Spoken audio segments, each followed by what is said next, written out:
Okay, first thing we're going to do is sketch our poppy. We're going to use a graphite pencil. I suggest going for a harder pencil, so something like a 2H or a 4H. That's not going to put down an awful lot of graphite on the paper, and it means it's not going to smudge around when we start messing around with the colour pencils. So I suggest you sketch that first of all on the paper. Don't worry too much about the exact shape of the poppy. Poppies bend a lot in the wind, okay? So poppies move around quite a bit. It doesn't matter too much exactly where your lines are. What we're looking for with a poppy is about four or six petals. They usually have 4 or 6 petals. I'm going to demonstrate those sort of guiding lines with a dark pencil just so you can see it on the screen. So what I'd suggest is thinking about where that central point is. So mark that on your paper. Remember, you're doing this with the graphite pencil. You don't want hard outlines if we're going to be trying for this sort of realistic colour pencil drawing. Mark that centre of that poppy. And then we're just going to think about this petal that's sort of coming underneath that, sort of a rough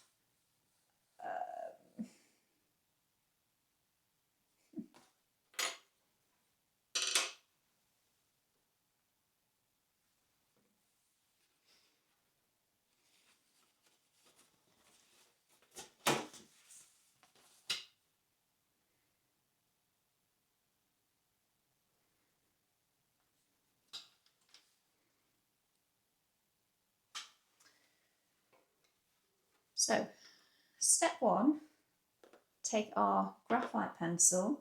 I suggest using something like a 4H, a hard pencil, because then the graphite's not going to move around when we apply our colour pencil.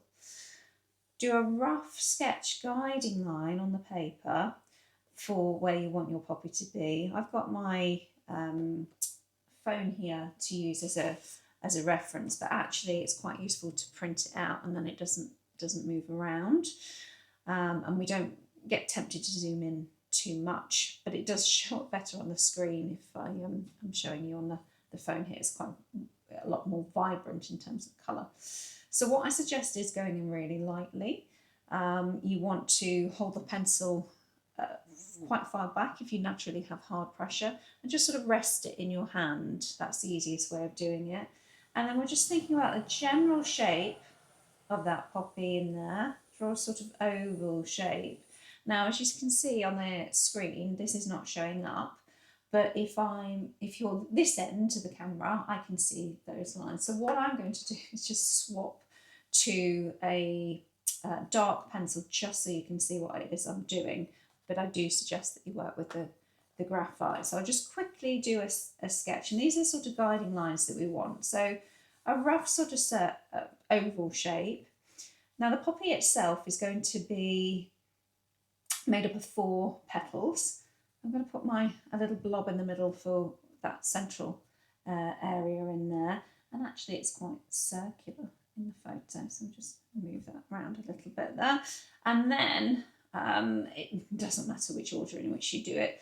I can see one petal sort of coming down here like this and round and poking up there, and then I've got this other petal that's sort of at the top here, but before I draw that in, I'm going to draw this bottom one in because that sort of overlaps a little bit. So draw that bottom petal in there roughly, okay?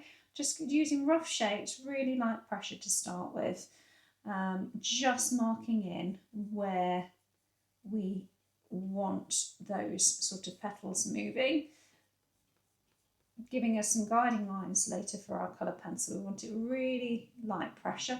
You can see I've gone a little bit off compared to the reference photo, so I might in that case make my little blob in the middle a little bit bigger. So my proportions aren't perfect, but I'm not too concerned about those. I just want that rough sort of poppy shape, and you can practice this a couple of times on a piece of paper first. So I might think about that again. Maybe I was overthinking it a little bit as I was describing it. So maybe that's my central area, and then I'm going to pop in a little circular bit, and then round at the bottom here I've got this sort of petal that's cupping that central area, and then this other petal sort of folded a little bit on the top there. And you can see I've got some more wibbly lines. That feels a little bit more natural, that sort of sketch there. And then this bigger petal sort of swoops around and comes around. It's going to sort of meet where that central bit is there, and then we're going to swoop that round on that side as well. So 2 slightly different shaped poppies there. It just to really demonstrate it doesn't matter exactly how you make these proportions look, because the poppies vary so much in the wind. They blow around quite a lot. So I'm going to swap paper. So I was practicing on some scrap paper. This is my Stonehenge paper. This is what I'm going to be using for the colour pencil drawing today. So I've got my graphite. So we've had a little bit of a practice, and now I'm going to do the sort of proper outline for the poppy itself. So I'm starting with that sort of small central oval.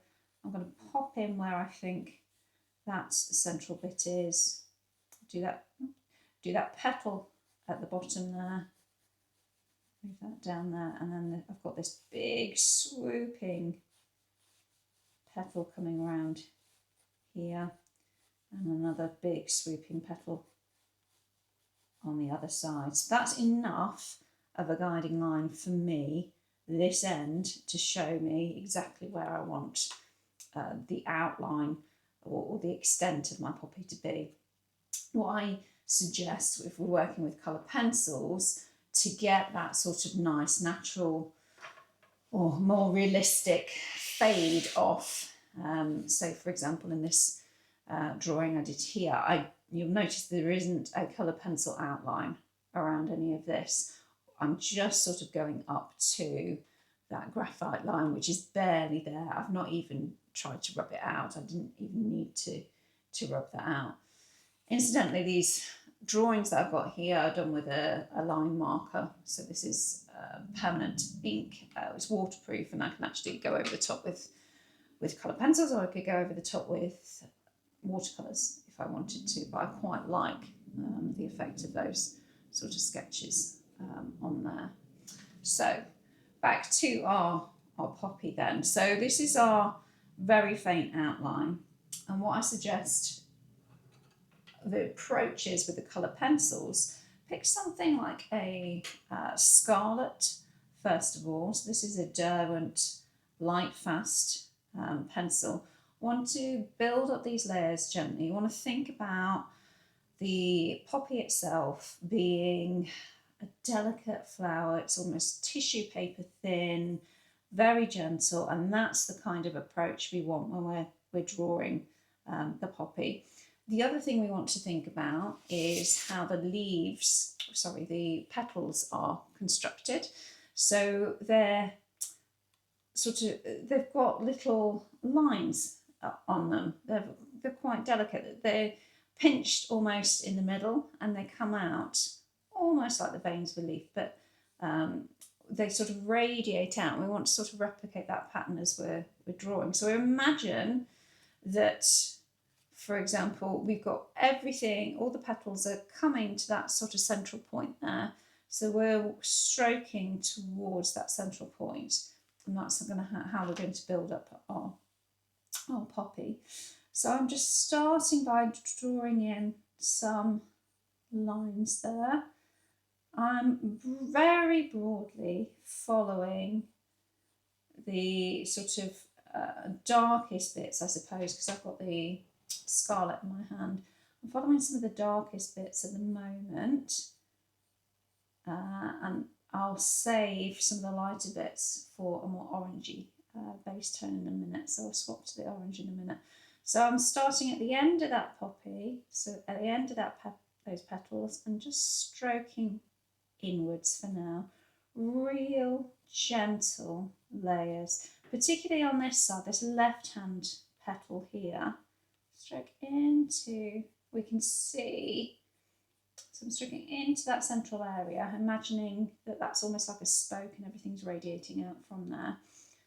And in that central area as well, I can come in towards there. I can flick out to that centre as well. So again, so let me bring back my initial sketch. So this is my first sketch of the poppy that I did to demonstrate. What I'm doing is stroking out from that central area. Imagine that everything is radiating away from this area with the stamen in the middle. Just flicking out from there, and then also I'm flicking out from the edge, that graphite edge there. I'm not looking for a full coverage, holding the pencil relatively far back to give me light pressure. So I've actually got more of a surface area of the pencil touching the paper as well. I'm loosening my pressure a little bit as I flick off into the centre, and that's going to give me more of a taper. So if I was using hard pressure, it would look like this, and I'd have quite blunt ends to my strokes, and it would come down with a stronger line. More pigment would be transferred. If I want a lighter pressure, I can hold the pencil further back and just flick it off. And what happens is the pigment sort of tapers off. If you flick and let it come off the paper, practice that motion, then we're going to get more of a taper, less like a pointed end as we go towards the middle. And we'll do that as we come out from that central area as well. So we're sort of meeting in the middle, particularly on this petal here. This other petal has got some of that as well, but we've got quite a lot of reflection going on there as well. So we'll start with that flicking into the middle motion. So we'll build up that sort of texture, and that's what we want to do with colour pencils. Is very often one of the most useful things of thinking about laying down the colour pencils is thinking about how the object is moving, what sort of texture does it have, and how we can match our strokes to that on the paper. So for example, if I got a tree stump or a branch, for example, something more cylindrical, we'd match our sort of strokes to the curve of that branch, and that'll give us both the texture and some of that pigment laid down as well. So we're doing the same thing with this poppy. We're going around. You can't see it terribly well on the screen. I realise that because it's so gentle in those first few layers.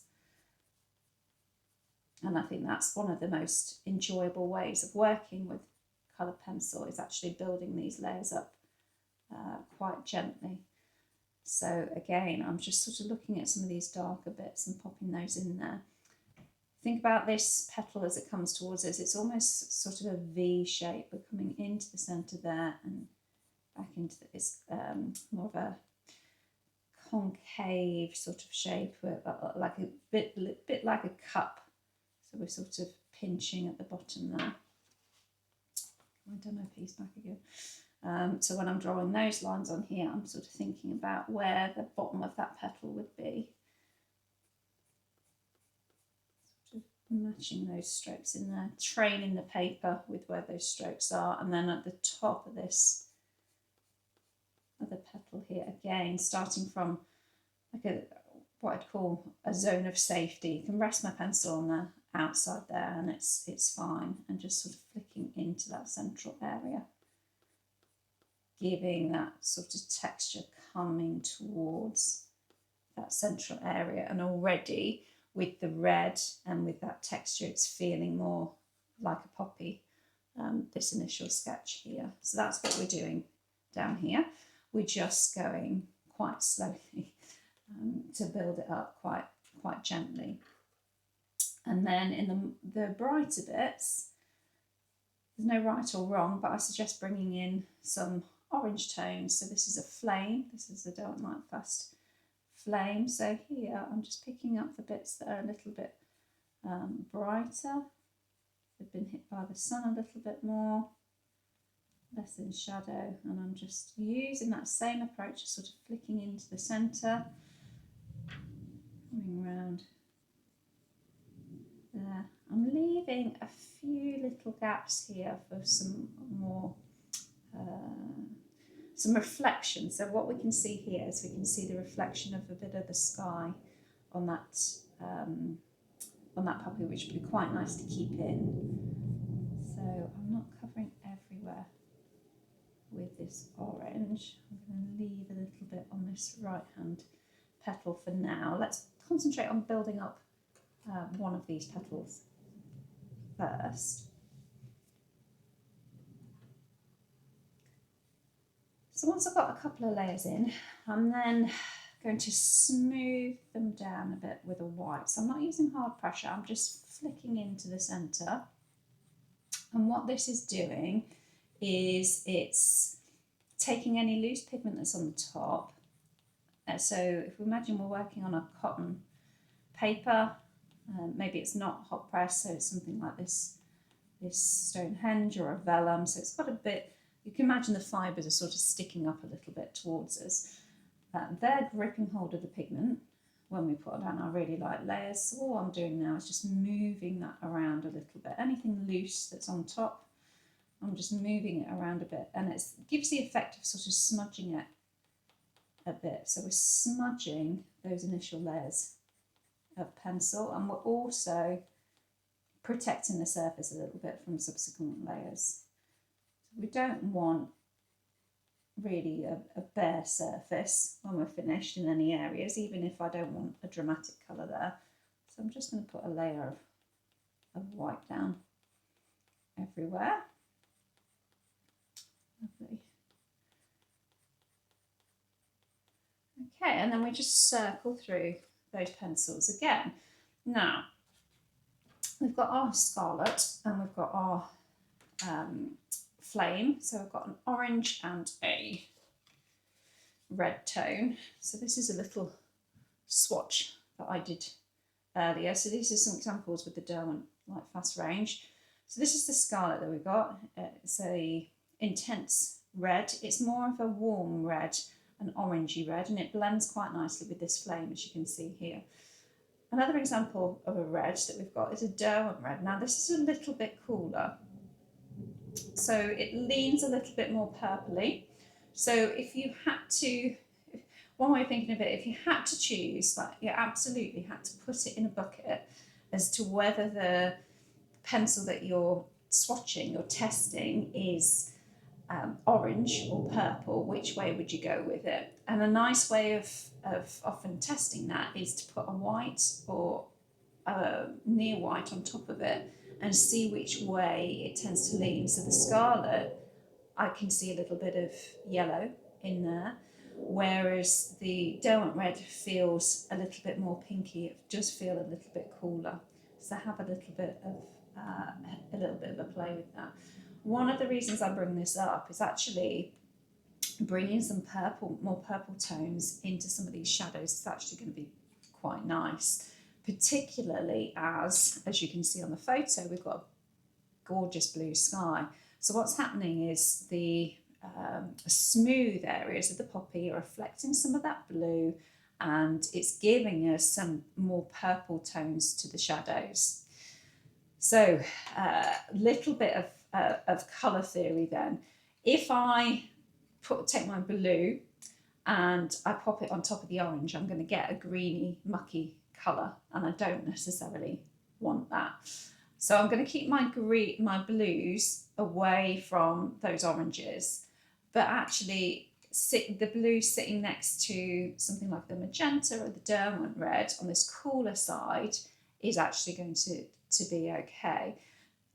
So I'm going to actually use the cooler pencils, the Derwent red and the magenta, particularly the magenta, in some of those shadows to start with, and then we'll think at the end about the intensity of those shadows and maybe play around with some deliberate greens, but we'll come around to that a little bit later.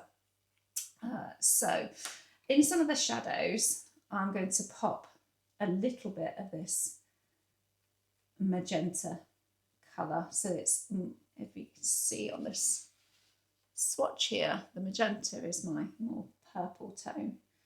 So just in those shadows there, and it's just a base layer at the moment.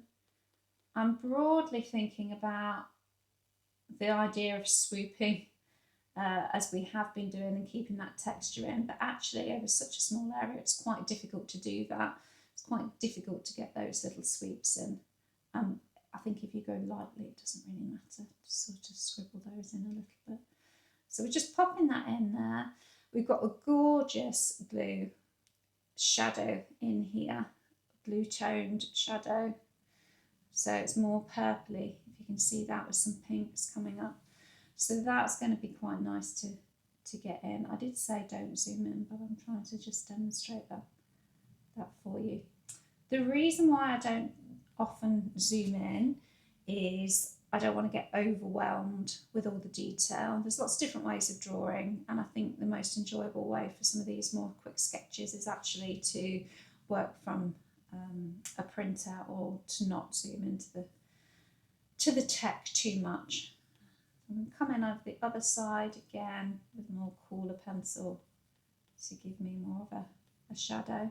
You'll see that I'm not going into that central region at all at the moment. I'm not going into this area because that's going to be quite dark, and I don't want to drag around any dark pencil. So I've got my first layer of magenta in. I put in a little bit of shadow there, and I put in a little bit of shadow up on this side, and then a little bit here. And actually, there's a nice little crease coming through over here. So I'll just, again, super light pressure. I'm holding the pencil really far back, and I'm just scraping it over the top of the surface at the moment. I'm going to come in again with my scarlet, so that's my more reddy orange. Again, just stroking the paper. I'm not worried about completely covering anywhere. At the moment I can leave some gaps. Around here.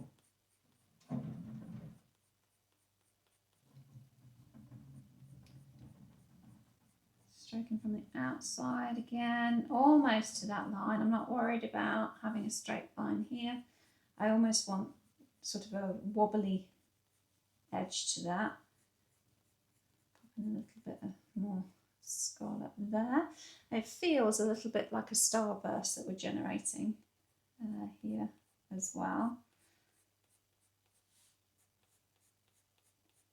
Wouldn't worry too much about copying all of the placement of those shadows from that reference photo. We just want a little bit of variation. That's the most important thing, I think, is to have a little bit of variation with it.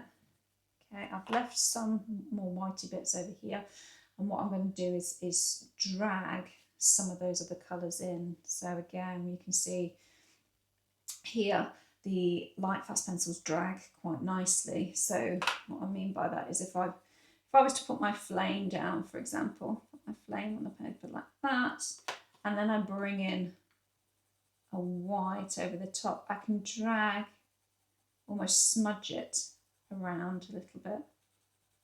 It's not going to move an awful lot, but it is going to create a little bit of a, it's going to be quite mobile and almost stretchy on the paper. And again, with my magenta, I can come in and stretch, smudge that colour a little bit. So that's what I'm going to do now, is with my white, I'm going to go over the top, same motion.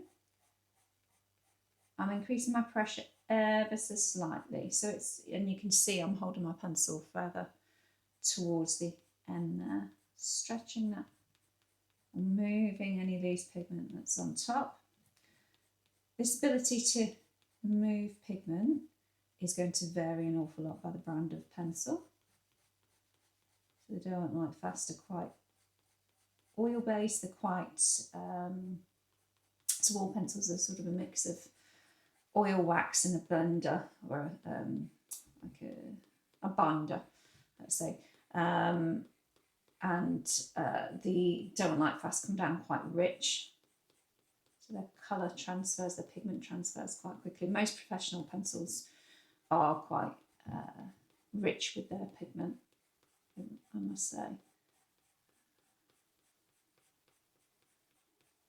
Okay, so we've now got, in most places, we've got some scarlet and some orange with a bit of white on top. In a couple of places, we've just got the magenta with a little bit of white on top. So that's how that's working. Let's bring in that Derwent red. So a little swatch again here. As I said, the Derwent red leans a little bit more purpley. So I'm going to use this to build up the colour in my shadows, build up the richness of the red in those shadows. I did pop in the magenta before. It is purpley, and that's going to give us a nice base colour, but this is going to sit quite well with that magenta colour on top. And what we want to do is build up the values, so darken those areas. We're working across the whole poppy all at once, and we're gradually just darkening everything, or gradually rather getting a contrast between our lights and darks. So now I'm swapping to thinking about getting in some of those darks to build up that, to make that colour as rich as possible. I'm not just going in with that magenta, I'm going to put some of this red on top. The Derwent red is, as I say, slightly cooler than the scarlet, but it will sit with the scarlet. It will sit with the scarlet and the flame. So it's going to, we're going to be able to use it with our orangey tones. So if I put the Derwent red down there, you can see some of the, so this is the scarlet just above it. You see they're slightly different. It's not amazing, it's not hugely different, it's slightly different. But it's good. Then if I, so that's my Derwent red here at the bottom, and I can put my scarlet on it, and it's effectively just adding a little bit of orange to it. That's all it's doing, is moving it away from the cooler side with a bit more of the orange in there. So then I can mix that in there. So now on that version, that line below, I've got 3 colours in there, and then if I use my white light pressure, just blend those all together a little bit. So it's just giving me a slightly different mix to the one above it. But I think, don't worry too much if you've not got more than one red. The key thing is to just get in some of these textures in there. So I'm still using the Derwent red at the moment, and I'm thinking about just darkening off some of those creases and little undulations and things in the petal, putting a few of those in there, but again broadly doing that sort of sweeping motion away from that centre, flicking out a little bit. You can see that the lines are becoming a little bit more prominent. So now I'm working up the layers, and I've got into my flow a little bit more with the colours. I'm less concerned about that super light pressure. My general rule with pressure is start as light as you can and then increase it as you go if it's not making any difference when you put your pencil down on the paper.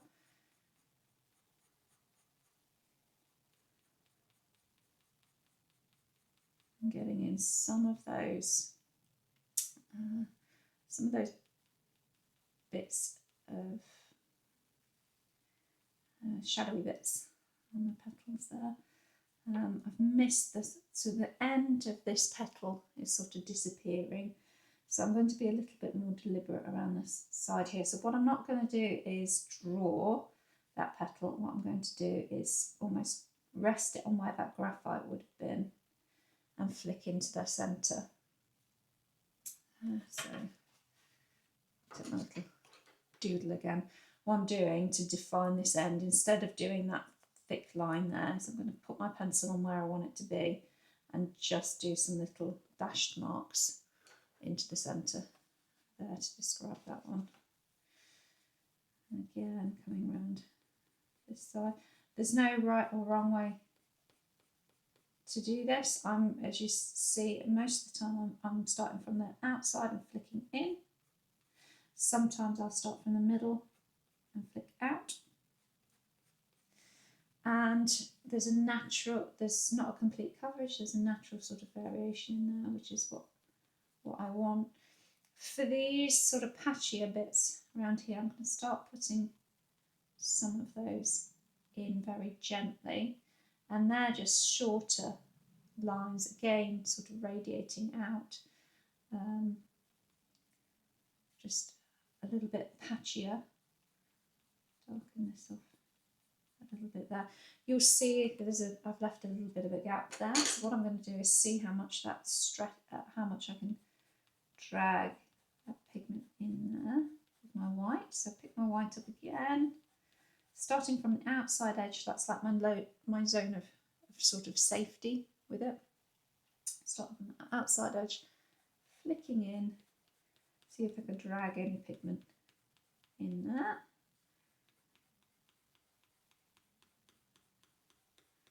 And because we've got our oranges and reds in here at the moment, and we've tried to avoid putting the orange too close to the magenta, I don't think they mix terribly well. We can actually stroke over everything, and it's not going to make any mucky colours that we'll regret later on, which is another reason to sort of leave that central area for now. Think about that separately.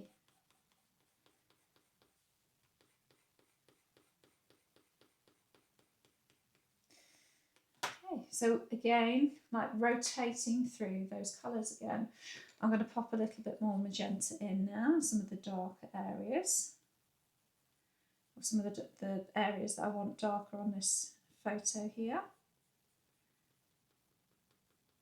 Trying to think about the way in which my strokes are going, because we've got almost a crumple kind of paper effect of these petals, and the more texture we can get in there, the better. If the magenta is not making any difference when I pop it on the paper, I'm increasing my pressure ever so slightly.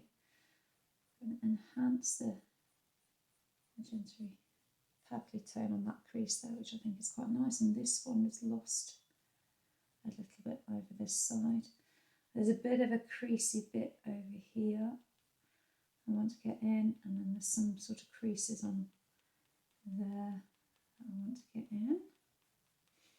Oops, I have got quite a dark bit. Sorry, I've left quite a hole there. So I'm going to come in and just put a little bit of red. Bring that in a little bit. Got a little bit of a fold in there I want to keep.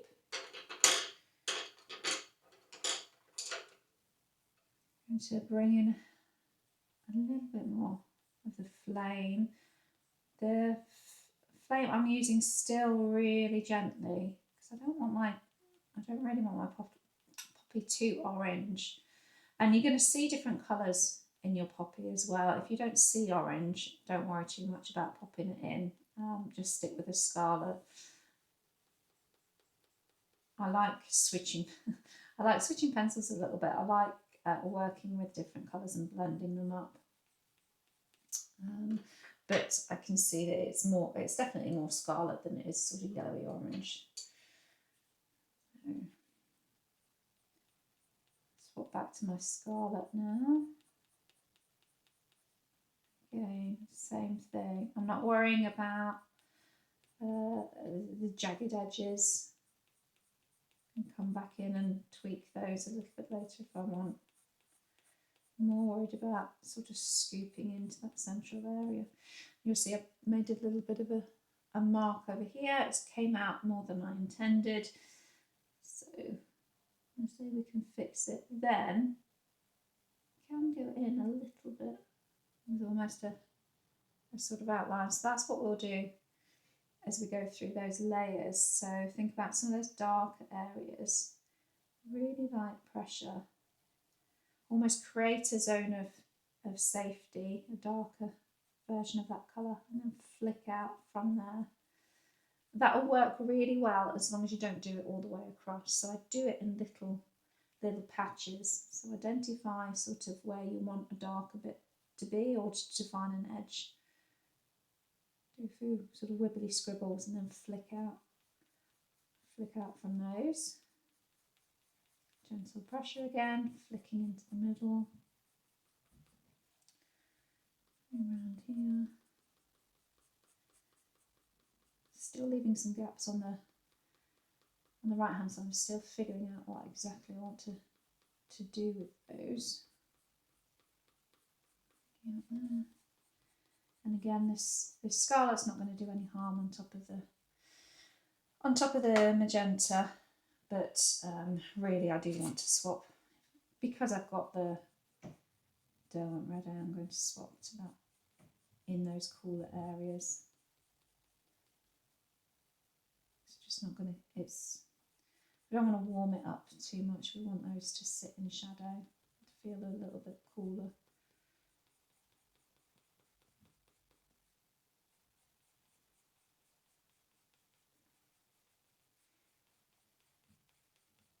So I've had to increase my pressure a little bit to get some pigment down. Got more layers on now.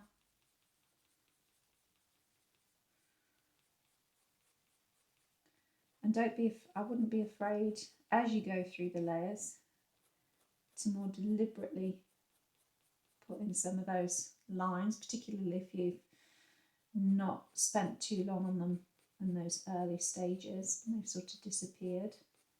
Do feel free to pop some of those in. Just think about where those petals are joining, so they're sort of pinched underneath that area where the stamen are in the middle. Again, the white come. Just move that colour around. So when we're choosing a colour to move it around, it doesn't have to be white. So if this was, I don't know, a green ball or whatever, I might just use I could use a white in the early stages, but then as we go through and we start to darken, I'd probably swap to a lighter green shade. So we could swap to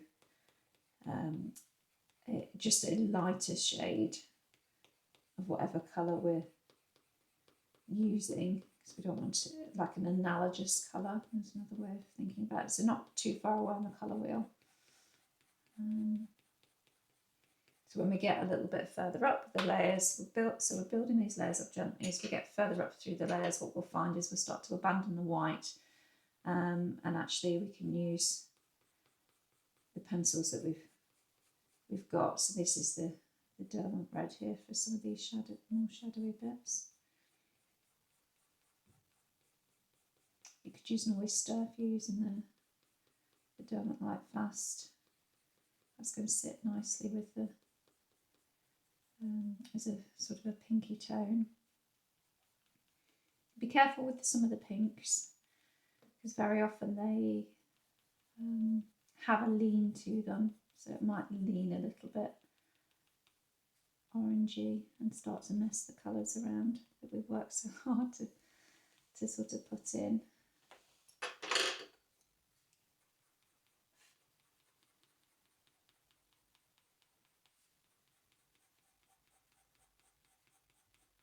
And it will depend a lot on how you work and what sort of pressure you like to use as to how long this takes. So it will also depend on the paper and the pencils that you're using. So you might find that you've been drawing along and you're at the stage of being finished at this point, or feeling like you've nearly finished, in which case feel free to sort of skip ahead. All I'm doing is just gradually building up these layers in real time so you can see how I'm working it. So I've picked up my scarlet again and I'm just going to work on this right hand side now, and what I want to do is leave a few white patches, so I don't want to cover everything completely. I'm not worried exactly where everything's landing in respect to the reference photo, so that is not a concern. I just want a bit of variation in there. I'm trying to darken up some of these colours, and I have lost the edge on this petal over here, so I'm coming in, but you'll see that I'm not going against that direction of growth, and I think this gives an almost sort of painterly effect if we do it this way. Still following those, so if I get my little sketch again, so I'm still following those rules of pointing towards that central area, but what I'm doing is doing it in little patches. So rather than, what I don't want to do is just sort of random scribbles in lots of different directions. What I want to do is do little blocks of scribbles, or working towards that sort of central area.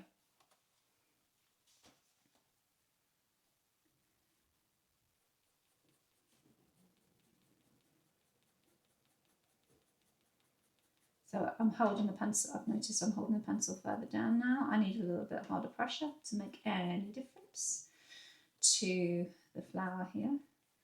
I've not distinguished between the shadowy bit on the petal and the cast shadow, so we'll return and do that in a minute.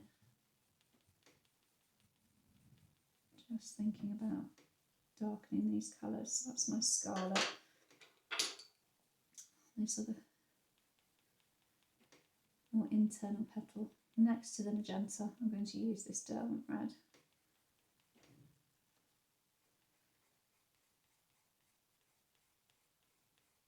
I'm either flicking in from the outside or flicking up from that central area, using harder pressure where I feel I need it to make any difference.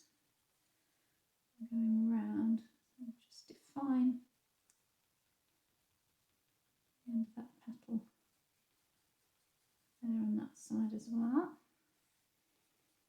And then let's work up darkening this area. So I've lost the edge of my petals here. I'm not too worried about doing a little bit of a guiding line. So as long as that's the darkest that I'm going to go, as long as I'm going to meet that level of darkness, I'm just going to mark in the edges there, but I don't want to leave it as an outline.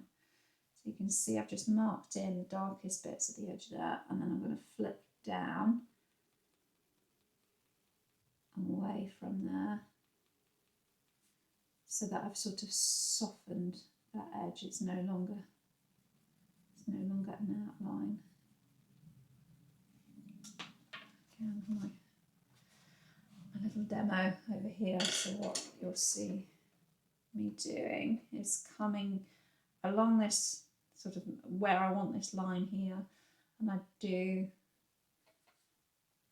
define what I want from that line, but rather than leaving it as an outline, we want a more realistic look. We'll come away from the outline and just blur it in downwards.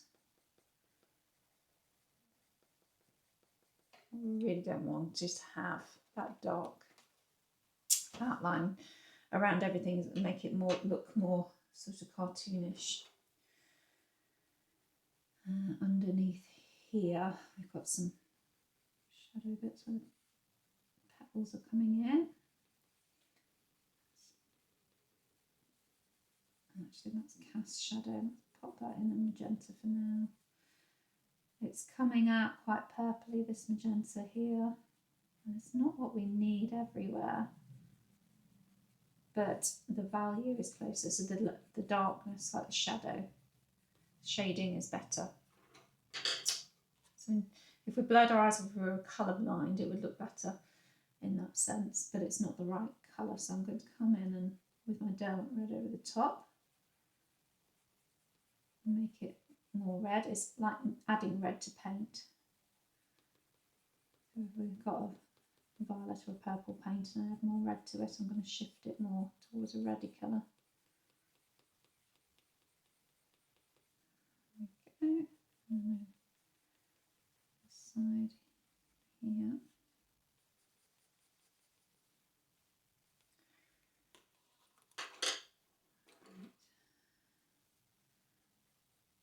Right. Move those colours around a little bit. Flicking out from the centre or flicking in towards the centre. You can hear it more because I'm using harder pressure to make a difference now. Cycling through those layers.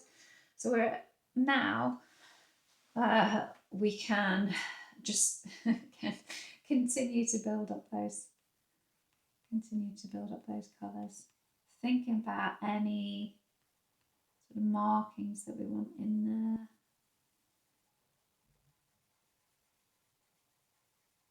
I've already done all the hard work with the lines and the textures back and forth, so I can be a little bit quicker now in these upper layers. This is my Derwent red.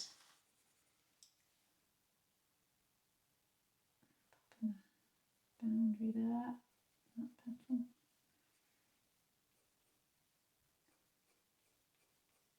Now I'd either, at this stage, you might either want to sharpen it or I've just turned it round to the side that's got more of a point on it. Just increasing my pressure a little bit to put in some more lines on that.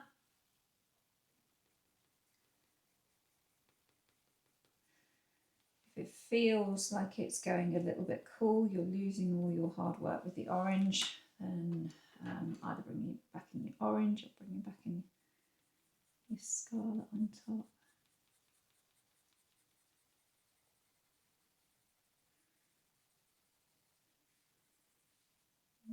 Okay, so I want to darken up that bottom petal. So all I'm doing is just rotating through those pencils again and again. As I'm getting to these upper layers, I'm using light pressure to make an adjustment here. So you see I'm using a round stroke. It's simply because I want to cover a bigger area quicker and I just want a light pressure, and I've already told all the fibres which way to lay down. I suppose what I should really do for consistency is to flick down into that central area, but I just wanted like a glaze of red on top of there, cool it down a little bit. So we're starting to get the depth in our poppy here. I'm going to bring in some blue. So I'm going to bring in this mid ultramarine blue. So I don't want to lose that sort of highlight on this area here. And I also, before I go too much further and filling up everywhere with orange, I'm going to put a little bit of reflected light in some of those white areas over here. It's more of an advanced technique, don't worry about it too much. There's a little bit of blue maybe over on this side as well. And then once that blue's in, light layer of blue, either an Arctic or a white, and I'm going to use a hard pressure on top of that just to keep that blue in there and like protect it and grain it into the surface a little bit. Lovely. So now to darken everything off, I've got two choices, either increasing your pressure. So with these examples here, it's darker pressure on one side, lighter pressure. I want to get a more intense colour from it. You can use the darker pressure, you can start mixing, swapping your pencils, or we can start to think about bringing in complementary colours. So here's an example.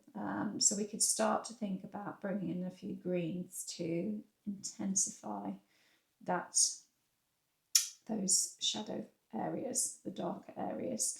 This is going to work. It's more of a bold manoeuvre, But what I would suggest before you play around too much with the complementary colours is you do pop in that central area. Because it's so intense and dark, it's actually going to adjust how we think everything, how dark everything else is. So our thoughts on how dark we need to go will change dependent on that central area. So with the central area, you could bring in something like a yellow ochre or a gold or something yellowy, and then I'd bring in something like a green earth or an earth green, just to put some of those marks on that central bit. So if I zoom in, you can see this is what we're trying to replicate in there. We're not doing it to this level of detail. You see all the little stamen and all the pollen and things on there. But we do want to get this idea of some of that pattern on there. So if I bring in this other example here, just see that? You can see that on there. I've just got some idea of that radiating pattern, and this was made with a gold, a green and a bit of orange. So here it's more golden, less greeny. It feels a little bit more greeny when we zoom out. So I'm just going to pop in a circular bit with my yellow ochre, and then I'm going to just mark in the central dot there, and then just flick away from that in a bit of a spiral, shortening those spokes a little bit on the other side. And this one here, what I'm doing is I just popped in a dot, and then I've just flicked down away from that, making it a little bit shorter on the top. Have a little bit of a practice on some scrap paper if you want. So if you've got a sort of circular shape there, put your dot towards the centre. That's a zone of safety. It's where you can rest your pencil. It doesn't matter about making a mark in that location. And then you want to flick out and round from that. And then when it gets to the top, those are a little bit shorter. I wouldn't worry about counting or getting a high accuracy here. We're just having a little bit of a play with blending more than anything else.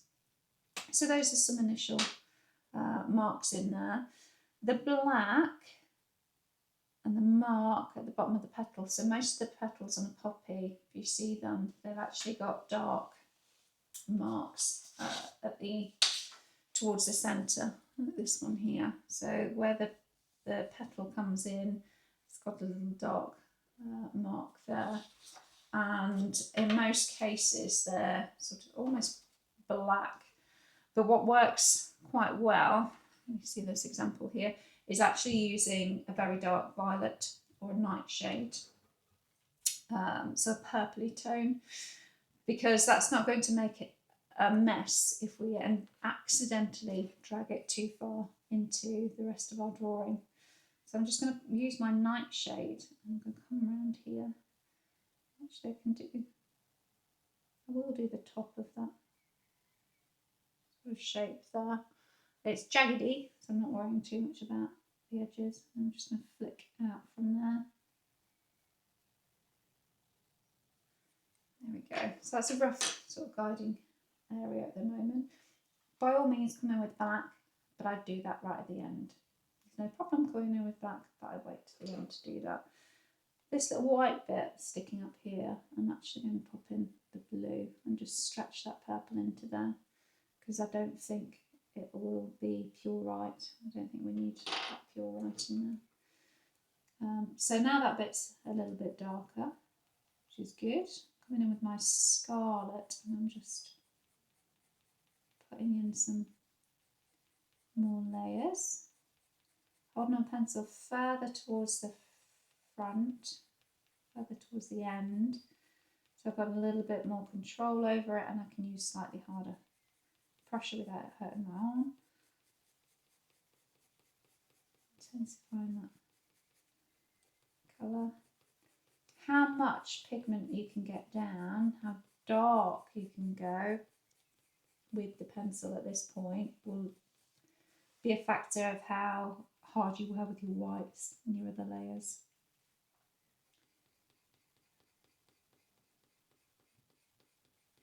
I'm still leaving some of those patches. I'm trying to avoid the blue, leaving some of those patches, but also trying to define those edges a little bit. Let me swap to my downward red. Looking into the centre. You can see I've lost a lot of that definition, all those little lines in there, because I'm going a lot darker in there now. I think one of the things to remember is all that effort isn't lost in the early stages. It's about practicing getting your hand moving in the right way, getting to know the texture of the object, telling the fibres which way to lay. There's lots of work that goes into it. It doesn't necessarily feel like it at the time. So then to darken it, what we can do is bring in one of our greens. We're feeling bold. So I've got a spruce green and a forest here. These are very dark greens. Another green that you could use with me may be the green earth. It's like a dull green. Have a play around with that if you're less confident to start with. So let's see what this does. So we're gonna pop that down, and I'm just using that. Pop it in some of those bumpy bits in there. But I'm having to use quite hard pressure, and what that means is there's danger that I'll, what's known as fill the tooth, that I'll not leave myself anywhere to go. All the fibres will be flat, and I'll try and get down other colours later, and I won't be able to. So much rather that than switch to a spruce green or a forest. Another thing you could do, if you don't want to play around with the colour theory yet, would be to bring in more of a purpley tone, so something like a violet or a nightshade. So if I bring in very gently a nightshade, super light pressure.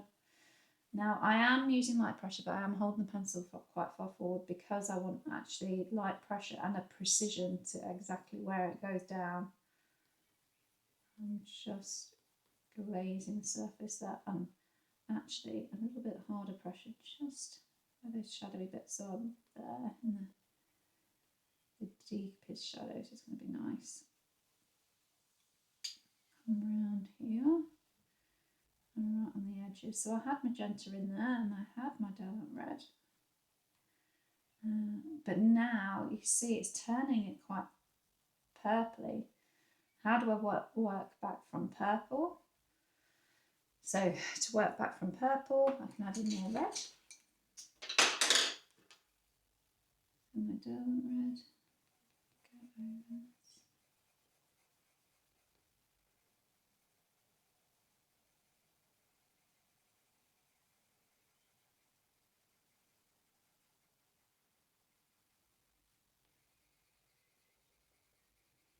I'm going to use harder pressure. And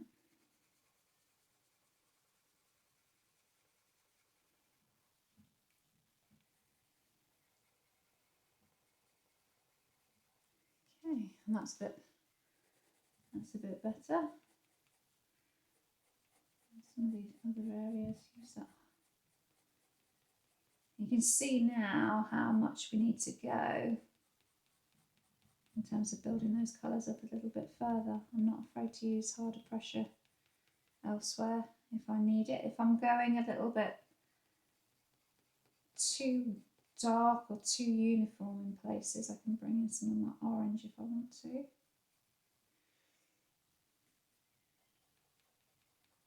Hold off on my orange for now.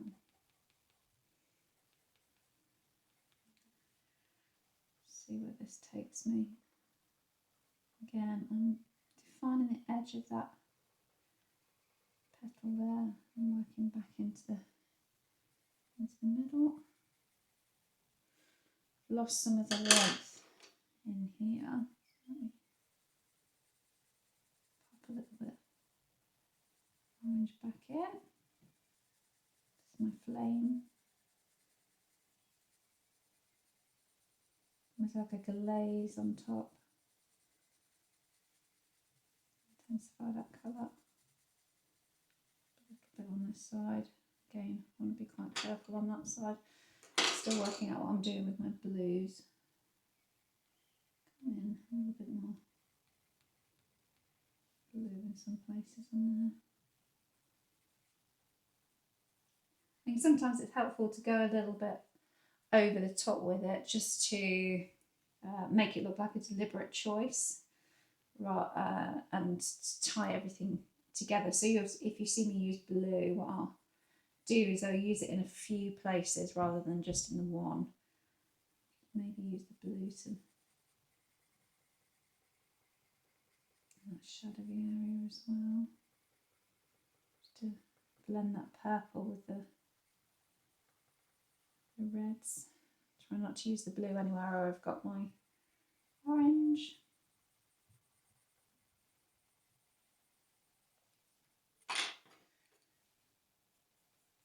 Come back. So this is my scarlet now. Not even looking at the name of the pencil, I can tell by the way it's coming down that it's got more orange in it.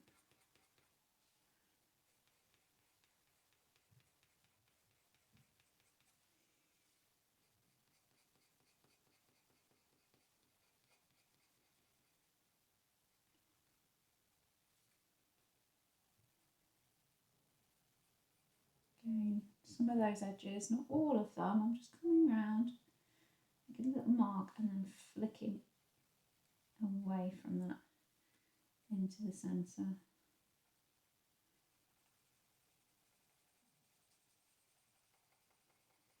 So this scarlet now is acting the same way as our white did in those early layers. It's just taking any loose pigment and moving it around. Right, on this side, let's just define the edge in a few places so it doesn't look too frayed, and soften it back into the main area like that.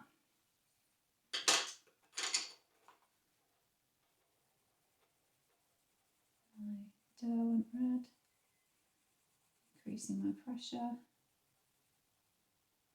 if it's not making any difference on the paper. So I'm probably using a medium to hard pressure now. No problem using a harder pressure when you're approaching those upper layers.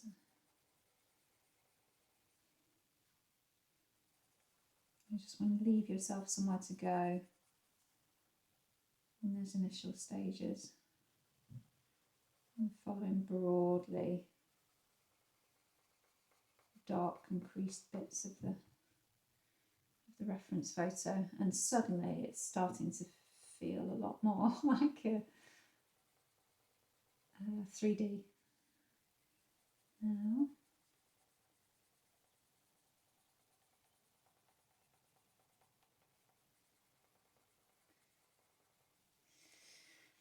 Okay, and then to add some depth to that cast shadow in there, something like the spruce green or the forest, so dark green. And the reason why we do a green is because it sits opposite the red on the colour wheel.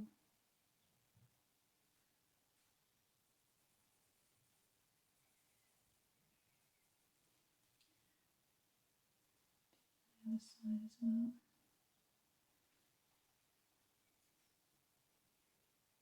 It's really good if you want to add in the feeling of little details and Those sort of undulations and things, bumpy bits.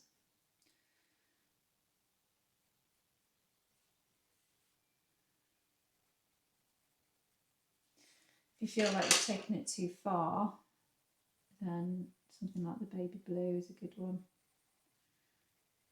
This is the mid-ultramarine. Because the blue is going to sit next to the purple nicely as well.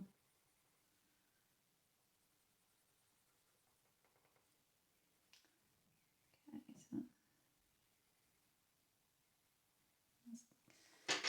just spend a few minutes then on that central area. So I think I might take my scarlet and I'm just going to come down. I don't want any white in there, just fill that in a little bit on this side. In. I can have a little bit of white on that top bit over there, but actually I'd prefer it was more of a baby blue. But not too worried about that. I want to lighten it off a little bit. I can bring some white or a little bit of flame there, just give it a little bit of a pop, being careful not to go into the blue or the purple with that. And again, that area is quite nice there. And the flame actually on top is working quite nicely in some of the warmer areas. Just going to come around and pop that in.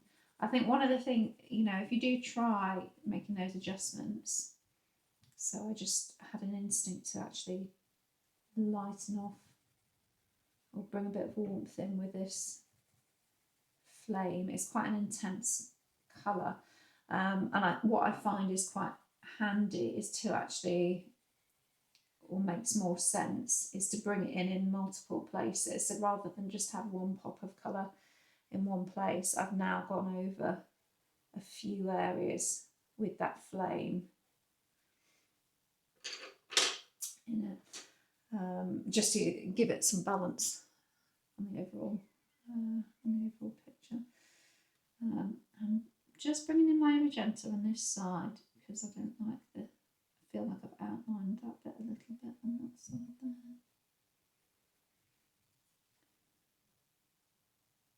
You'll see I'm going over some of the orangey bits with my magenta when I said I was avoiding them earlier. I don't think there's no hard and fast rules with it. It's just to be a little bit aware that you start mixing your warm and your cool colours and you could end up with unintended mixes. This area here is quite pink, so I'm going to grab my scarlet, make it more orangey.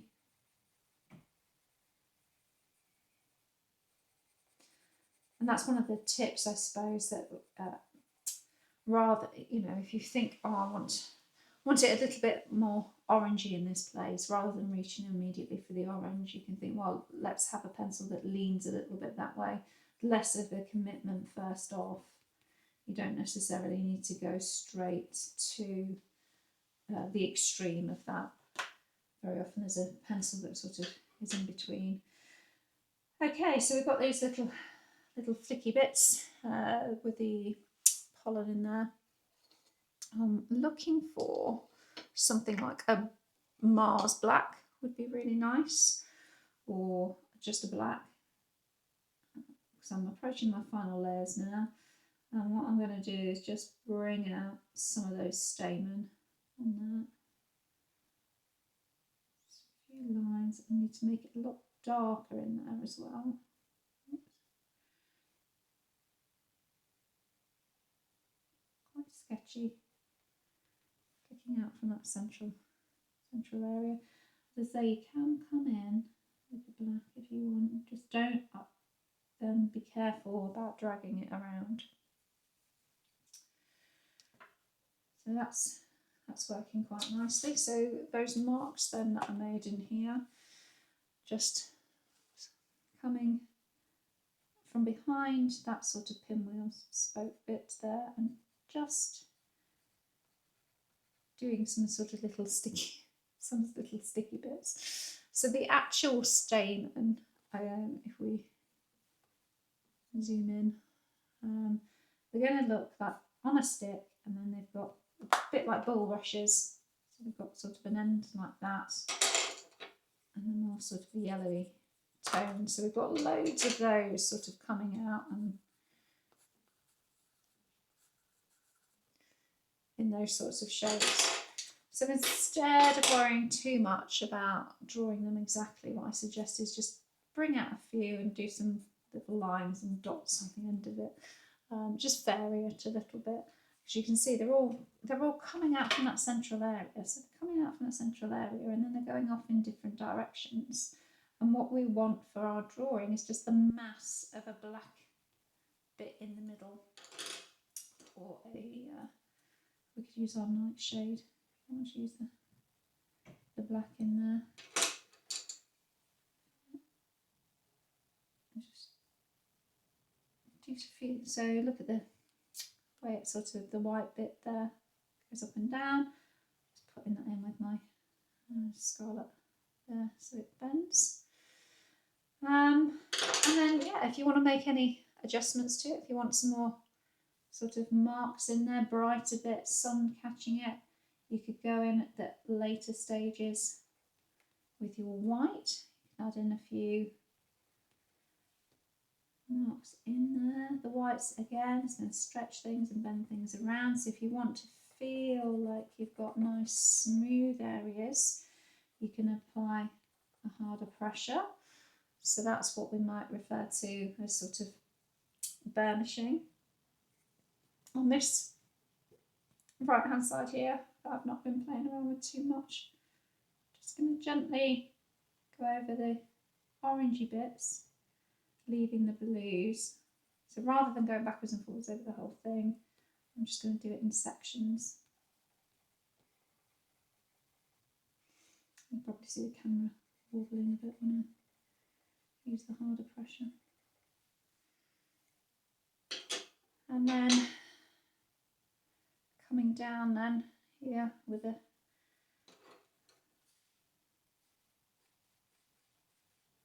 stem. So I've just got my green earth. I'm just going to put that in between there. Not worrying too much about it. I'm not going to do a continuous big thick line. I'm going to break it up with a little bit of yellow ochre there rather than a stick. So we've worked so hard to give ourselves some variation in the flower. If we've then got just sort of big thick green line at the bottom, it's going to look a little bit odd. So yeah, that is our finished poppy. I say finished, but obviously you can play with it as much as you like. There's my nightshade. I'm just going to do a couple of wibbly bits there. It's quite dramatic and quite purpley there. How would I deal with that? Just come in with a little bit of a red and knock it back a bit. I think that's one of the keys is not panicking and not worrying too much about what happens if this. Knowing some rules or some guidelines to get you out of some sticky situations. Knocking things back with a white, that sort of thing is going to be helpful. I've lost a little bit of my purpley bluey bit down here, so I'll just pop that back in again. So it's not full realism. It's sort of an interpretation and seeing some of those colours on there. If you don't like this side, you could come in and just pop in the same technique as we've been doing everywhere else with those little flicky bits. Have a little bit of play with it. You see that I can't leave it alone, that I'm having quite a lot of fun just now, thinking about adding in a bit more texture, intensifying some of those colours a little bit. Yeah, and having a little bit of a play with it. Do let me know if you've got any any questions. And then once you've tried this poppy, try different poppies. What's going to be nice is to have some variation in the amount of poppies that you do. So I've got some examples here. There's a nice sort of folded over one that you could try. So try doing some of the stems and with the buds on in various stages of growth, and maybe even having a bit of a look at a field of poppies, collecting them together in different angles. But I hope that's been helpful. I did make a little mark down here. I'm not too worried about it. What I can do is dab it out, the intensity out with a putty eraser, and I can also use some Scotch tape, some tape to remove that if needed. So I'm going to stop recording now and just play around with putting in some sort of wibbly lines on here.